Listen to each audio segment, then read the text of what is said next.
A gente começa falando sobre o multiplexador, né? Conhecido aí pelos íntimos como MUX. Então é esse termo aqui que a gente utiliza, tá? E multiplexador ou multiplexar acaba sendo um verbo aí muito importante na área de eletroeletrônica, muito importante na área de sistemas embarcados, né? A gente vai ver depois um negócio chamado Arduino, né? E a gente tem pinos desse Arduino que são multiplexados, eles têm múltiplas funções. Então, em determinadas situações você pode utilizar ele com uma entrada digital. Em determinadas situações você pode usar aquele pino com uma entrada analógica. Mas como é que eu posso mudar a funcionalidade dele para aplicações diferentes? É o mesmo pino físico, né? Lá dentro tem um circuito multiplexador, né? Que tem essa funcionalidade que a gente vai estudar a partir de agora. Então ele é uma espécie de um circuito que vai interligar, né, vai possibilitar a gente interligar vários canais de entrada a um único canal de saída, né? Então, aí ele fala que através dos seus produtos canônicos internos. Bom, isso aqui foi uma frase muito bonita, mas a gente vai entender o que são esses produtos canônicos, né? Basicamente são aquelas combinações que a gente fazia, né? Ah, se eu fizesse o 000, a gente vai ter lá um circuito lógico combinacional que ativa alguma coisa. Se eu tiver a outra combinação 001, vai ter um circuito lógico combinacional que vai ativar uma outra coisa. E assim sucessivamente, né? As variáveis de seleção indicam qual a entrada será ligada à saída. E pelo desenho que está aqui, talvez você já tenha sacado a ideia que isso aqui é uma chave seletora. Só que é uma chave seletora eletrônica digital, né?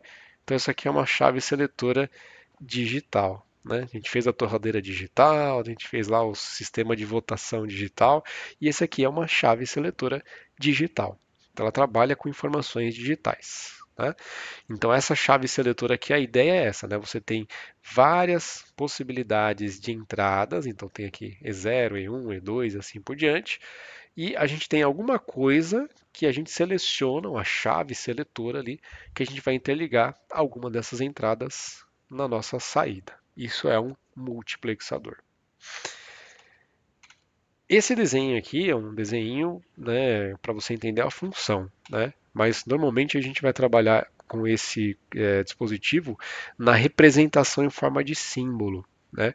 Então, esse daqui é um símbolo que ilustra um multiplexador que tem as variáveis de seleção aqui chamadas aqui de A e B. Nós temos esse lado aqui as entradas e aqui a saída. Sempre vai ter pelo menos ou somente uma saída. A quantidade de entradas que a gente vai ter, a quantidade de canais de entrada, estará diretamente ligado ao número de variáveis de seleção, por essa relação aqui de 2 elevado a n. Se eu tenho duas variáveis de seleção, A e B, então eu tenho 2 elevado a 2, né? 2 elevado a n, no caso n é igual a 2, então eu tenho quatro possibilidades de combinações com essas duas variáveis. Quais são elas? Eu posso ter a combinação 00, 01, 10 ou a combinação 11. E é aí que é aquela questão dos produtos canônicos, né? São todas as combinações possíveis para essas duas variáveis. Cada combinação está selecionando uma dessas entradas. Então, por exemplo, a combinação 00 está selecionando a E0, a combinação 01 está selecionando a E1, a combinação 10 está selecionando a E2, aí você tem um E3 aqui que a combinação 11 está fazendo a seleção dela, né? Então, e é assim que a gente vai conseguir fazer a seleção dessas entradas para conectar na saída que a gente tem aqui desse circuito combinacional. Temos um exemplo de um circuito integrado com essa funcionalidade que é o 74151. Depois a gente pode procurar mais informações ou até mesmo fazer uma simulação aí desse circuito integrado. E aqui está a ideia ali dos produtos canônicos. Vamos analisar esse circuito aqui. Olha só, não tem flip-flop, né? Se não tem flip-flop, é um circuito combinacional. E é muito parecido com o que a gente já viu anteriormente, né? A gente fazia um varalzinho ali, né? Com as variáveis que a gente tinha, né? E ia puxando ali para fazer a interligação, né? No caso, a gente só tinha uma saída, mas aqui vocês vão ver que a gente tem 4 saídas que vão ser ativadas para cada combinação que a gente colocar aqui nessas variáveis de seleção. Vamos começar da primeira combinação possível, que a gente tem a combinação 0, 0. Né? Como tem duas variáveis, então vamos colocar aqui do ladinho, ó, as combinações possíveis: 0, 0, 0, 1, 1, 0 e 1, 1. São essas as combinações possíveis que nós temos. Para a combinação 0, 0, olha só, a gente está ligando 0, 0, aqui também é 0, 0, aqui também é 0, 0 e aqui também é 0, 0. Observa que essa bolinha na entrada da porta lógica AND, até agora você sabe que isso aqui é uma porta AND, mas talvez você olhou para essa bolinha e falou: peraí, isso aí é novidade, isso aí o professor não falou para mim ainda, né? Essa bolinha, ela está na verdade fazendo uma espécie de simplificação de uma porta lógica inversora. Então é como se tivesse duas portas lógicas inversoras ali na entrada dessa porta AND, dessa primeira porta AND. Com a combinação 0, 0, qual das saídas S0, S1, S2 ou S3 vai apresentar nível lógico alto? Olha só, primeira coisa, qual a única combinação que faz com que a porta lógica AND tenha como saída o nível lógico alto? A única combinação é que tem as duas entradas ou as N entradas em nível lógico alto. E quando eu tenho portas inversoras aqui, significa que se eu colocar 0 aqui, ele vai virar 1 na saída da porta inversora. Se eu colocar 0 aqui, vai virar 1 na saída dessa porta inversora. Então, se eu tenho uma porta como essa, uma porta lógica como essa, a única condição dessa saída ser igual a 1 é que as duas entradas sejam exatamente iguais a 0. Que essas duas entradas 0 vão ser invertidas e aí vai transformar em duas entradas 1, que vão ativar a saída da porta AND. As outras combinações, aliás, para essa combinação, as outras portas lógicas vão apresentar nível lógico 0 e vamos tentar enxergar o porquê que isso está acontecendo. Primeiro, essa última aqui, as duas entradas, ó, essa última aqui, as duas entradas estão em 0. Então, a saída vai ser 0. Né? A única condição que a porta lógica AND tem como saída nível lógico alto é que as duas ou todas as suas entradas sejam nível lógico alto. Essa aqui já não dá. Essa penúltima aqui, ó, também não dá, porque a gente tem uma das entradas em nível lógico 0. Então, não dá. Essa outra aqui também não dá, porque a gente tem uma das suas entradas em nível lógico 0. Então, a única que estabelece aí a condição que a gente precisa é a primeira. Ok? Então, a combinação 0, 0 seleciona a saída 0 e as outras elas ficam desligadas. Na combinação 0, 1, qual das saídas vai ter nível lógico alto? Então, ó, esse 0 aqui, volta, esse 0 aqui vai se transformar em 1. Aí a gente tem um 1 aqui que vai se transformar em 0. Então aqui a gente não vai ligar. Esse 0 aqui vai se transformar em 1 e a gente já tem um nível lógico alto aqui entrando. Então, nessa segunda aqui, a gente consegue acionar. Né? Na terceira, a gente já tem entrando um 0 aqui, então não preciso nem analisar o resto. Vai ser 0. E na última também já tem um 0 aqui direto, nem preciso analisar o resto, a outra entrada, que já vai sair 0 direto. Vamos para a próxima combinação, a combinação 1, 0. Primeira porta lógica aqui da saída do S0, ó, entrou 1 aqui, ele inverteu para 0. Não preciso nem ver que a outra entrada está recebendo aqui 0 e virando um nível lógico alto, porque uma das entradas já é 0, então a saída com certeza é 0. Na segunda, olha só, estou vendo que o B está vindo aqui embaixo com 0. Uma das entradas é 0, saída com certeza é 0. Na última portinha aqui, ó, o B também está vindo como 0 e não tem nada invertendo. Então, se uma entrada é 0, a saída da porta lógica é 0. A única que vai dar certo é essa daqui, ó. Tá entrando 1 aqui, aqui entrou 0, mas virou 1. Então essa vai ter nível lógico alto. S2 é a seleção que a gente tem com a combinação 1, 0. A gente consegue observar que se a gente colocar a combinação 1, 1, vai ser exatamente essa última porta lógica aqui que vai ativar a saída e as outras três ficarão desligadas. É isso que a gente chama de produtos canônicos, só que a gente está utilizando duas variáveis. Se eu utilizar mais de duas variáveis, a lógica, a forma da gente representar esse circuito vai ser muito parecido. A gente vai ter a mesma ideia de formação. E qual é essa ideia de formação? Vou colocar no laser aqui, ó. Você está vendo 0, 0 aqui, ó? Essas duas bolinhas que estão invertendo é como se fosse 0, 0. Aqui você está vendo 0, 1, 1, 0 e esse aqui 1, 1. Se você estiver enxergando isso, você já está percebendo que é algo que a gente já fazia lá em eletrônica, em lógica combinacional, quando a gente fez aquela tabela da verdade e tal. A gente falou assim, ó, para a gente ativar a saída, a gente tem que pegar as variáveis, as que forem 0 a gente barra, e as que forem 1 a gente manda normal. É o que a gente está fazendo aqui. As que forem 0 a gente barra, e as que forem 1 a gente manda normal. Só que aqui a gente tem 4 saídas, a gente quer selecionar só uma delas por combinação. Então, cada combinação que a gente fez selecionou somente uma saída. Olha só, aqui nós temos essas portas lógicas AND aqui, estão com três entradas, mas aqui a gente tem as mesmas duas entradas que foram mostradas anteriormente, ó, 00, 01, 10 e 11. As mesmas combinações, os mesmos produtos canônicos que a gente viu anteriormente com as variáveis de seleção. Só que a gente acrescentou uma entrada a mais em cada uma dessas portas lógicas para representar as entradas externas desse multiplexador. E aí a gente pegou as 4 saídas desse multiplexador e colocou numa porta lógica OR para fazer o que a gente fazia lá no nosso circuito combinacional, né?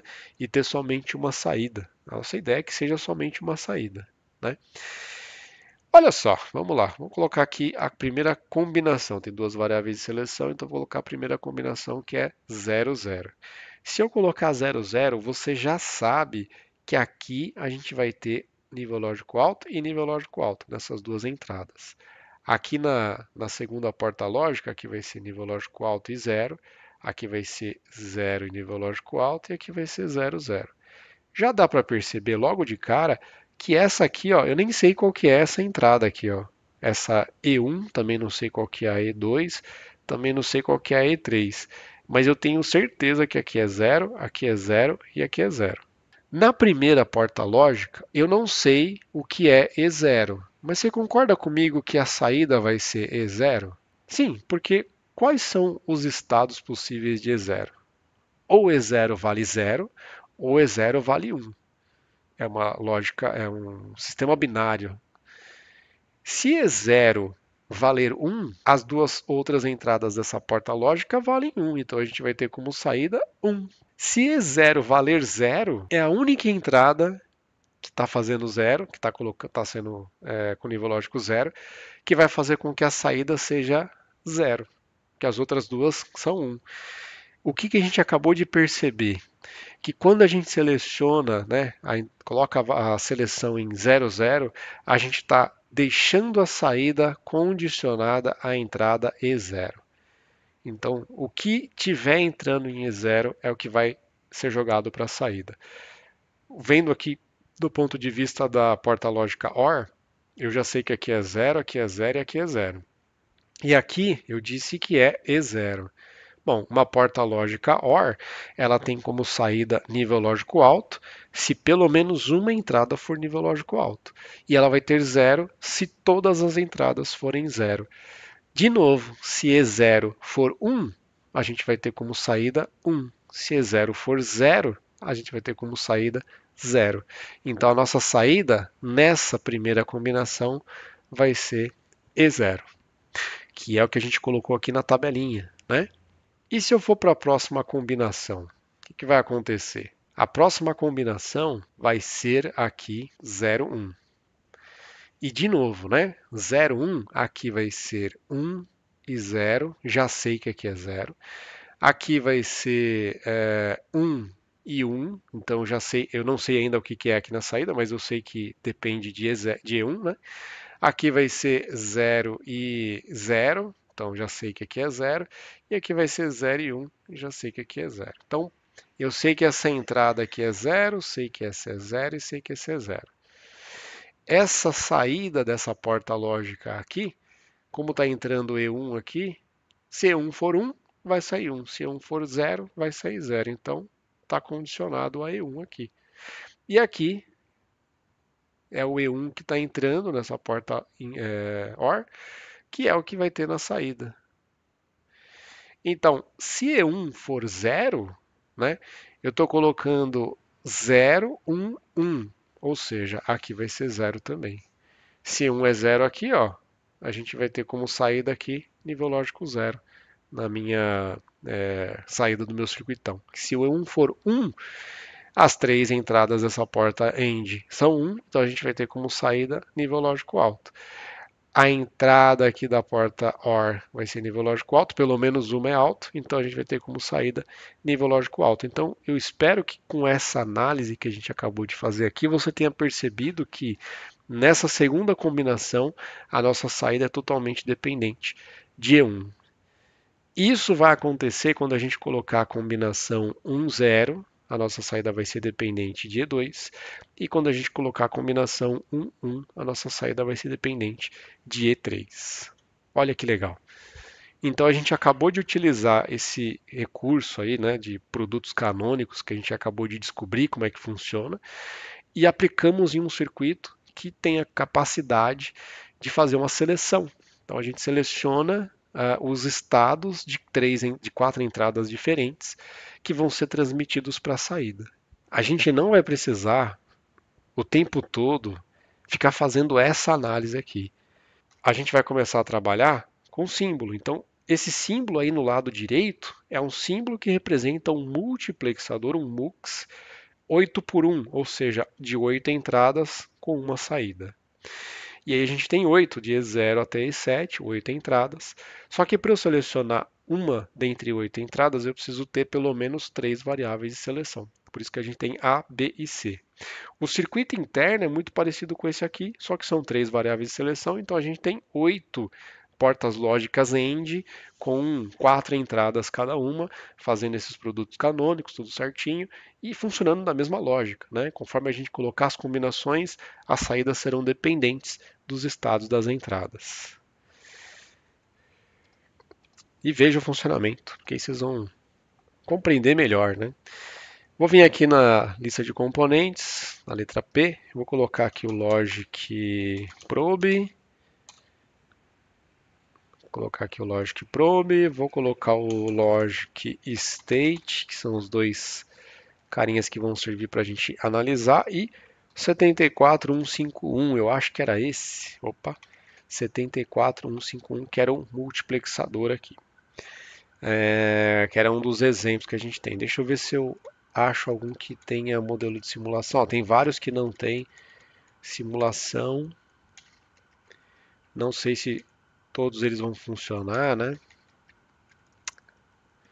Vou pegar esse primeiro aqui, 74151, que eu acho que vai dar conta do recado. Vou colocar ele aqui na tela, tá? Esse é o 74151. Veja que, diferente do que a gente viu na teoria, quer dizer, a gente não está vendo aqui um circuito interno. Nós estamos vendo ele em forma de bloco. E é assim que a gente vai trabalhar com eletrônica digital e com eletrônica propriamente dita. A gente vai entendendo como é que funciona a nível mais interno e a gente entende um funcionamento e fecha num bloquinho e fala, pronto, agora você sabe o que é um multiplexador, está aqui a caixinha do multiplexador. Você sabe que ele tem aqui, ó, 3 variáveis de seleção, você sabe que ele tem as 8 entradas e você tem uma saída. Só que esse componente ele tem uma saída complementar, olha só, ele tem o y e o y barrado, ou seja, ele tem uma saída que vai ter o complemento, ou seja, o inverso da saída normal. Tá? Ele também tem um pino E, esse E aqui é um enable, é um pino que habilita o funcionamento desse circuito integrado, ou não. Vamos colocar aqui então o logic states aqui, né, em cada uma dessas entradas. Vou ter que colocar um monte aqui. Lá na teoria a gente chamou de E0 até E7, ou E0 até E3, né? Que a gente tem 8 entradas, né? Então, nomenclatura de X, geralmente digital usa X para entrada e Y para saída, né? Variáveis de seleção, eu vou colocar elas num posicionamento um pouco diferente. E aqui vai ficar meio tortinho mesmo, mas a gente vai ter o enable. E para saída, vamos colocar aqui os logic probes. A gente vê a saída dele funcionando. Então tem uma saída normal e uma saída barrada. Vamos ver se vai funcionar, né? Meu Proteus às vezes não funciona. Parece que vai funcionar aqui. Então, ó, tá saindo 0 e a saída invertida está em 1. Então parece que está funcionando. Um detalhe, o enable ele é ativo em 0. Olha só, o pino 7 enable ele tem uma bolinha aqui na entrada. Isso significa que ele é ativo em nível lógico 0. Então esse CI só vai funcionar quando nós estivermos aplicando aqui nesse pino nível lógico 0. Desse jeito ele está funcionando. Se eu aplicar nível lógico alto, ele não vai funcionar. 000 seleciona a primeira entrada. Então, se eu mudar o estado dessa primeira entrada, ele vai ter que mudar o estado da saída. Está entrando 0, está saindo 0. Se eu mudar o estado, inverteu o estado da saída. Olha só, estou invertendo e ele está transmitindo somente esse estado. Agora, e se eu mexer nos outros? Vou mexer nesses outros aqui, ó. Estou mexendo em todos. Está mudando a saída? Ó, deixar em 0. Está mudando a saída? Não está. Por quê? Porque eu só estou dependendo. A minha saída depende única e exclusivamente dessa primeira entrada. Como você já viu que aqui é o complemento mesmo, eu vou fazer o seguinte: eu vou tirar essa visualização aqui do complemento para você ver somente a saída, a única saída mesmo que tem no circuito. Às vezes você fica vendo o valor invertido ali e te confunde, né? Vamos selecionar a próxima entrada, né? 001. Eu não sei se é a segunda aqui, né? É ao contrário. O menos significativo é o que o da esquerda. Então, ó, 001, estou selecionando a segunda entrada. Se eu mexer na primeira, não muda nada. Se eu mexer na terceira, na outra, nada muda, porque eu estou selecionando somente essa entrada. 010, terceira entrada.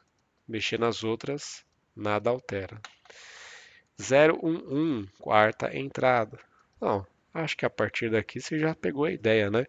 100, quinta entrada. 101, sexta entrada. 110, sétima entrada. E 111, oitava entrada.